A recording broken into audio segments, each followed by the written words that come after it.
Hi, and welcome to CSC 214. This video is on using Repl.it to complete your assignments. Now, many of you probably haven't used a Repl before, but what a Repl is a read, execute, or read, evaluate, print loop. And essentially what that gives us is an online integrated development environment. So that way, some of you aren't using Eclipse, some of you aren't using IntelliJ, and when it comes to grading, all the code is nicely put in one place. I can even run automated unit tests against them, and you can even run some of those tests to help you determine if your results are right before you hand it in. In general, it just makes life easier.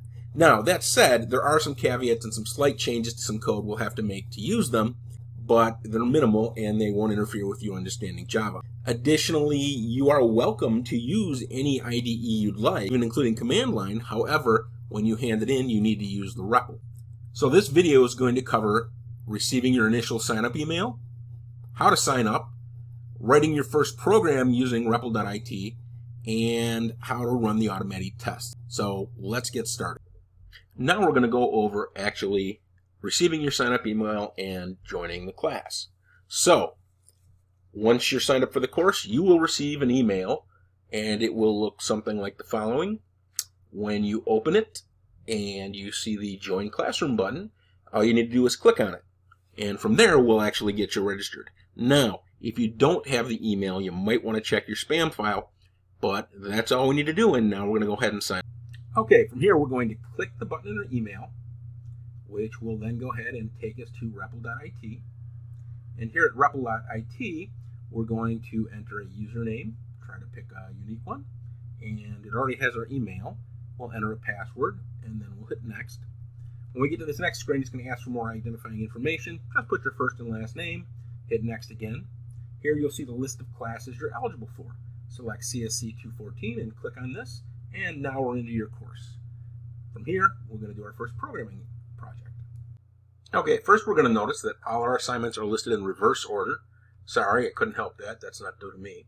Anyway, run down to the bottom, find Chapter 1 Problem Run. Click on it. It'll bring up a nice Repl editing screen. And the objective of this is to write a program that prints a greeting of Hello World. And so what we're going to do is we're going to go into our class over here. Now notice that I don't have a public or private modifier on this. That's one of the things about using this Repl. Don't put public or private modifiers on your class. Otherwise they have trouble seeing each other. Anyway, here we'll write system.out. Print line, hello world, and we're in good shape. So now we're going to hit run.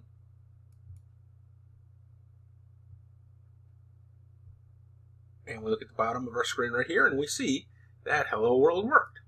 Now what we're going to do next is click here and say run tests. I've built some automation tests for certain problems. Some of these won't be there, and you won't see this drop down, but if you do, click Run Tests.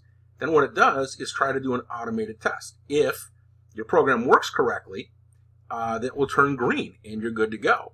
If not, what you can do, for example, if you run a test and it's wrong, if we put a different result here, it'll turn red and say, oh, we're not good, and to show the details, you can see what's wrong here.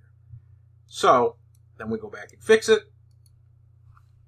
run our tests again, and boom, we're a happy camper. After this point, you then click on Submit, which will run the test yet again because we don't want to submit it without making sure it's tested. Hit Submit, and boom, you're done with your first assignment. Okay, now for a couple last-minute notes. Sometimes when you log in, you won't see your classroom directly. You'll see this screen with all the different types of programming languages, etc. on here. What you'll want to do then is come up into the left-hand corner, click on your username, click Student, click on that, and boom, you're back. Here you can pick your class, and you can go forward from there. Alrighty, any questions on all this, let me know.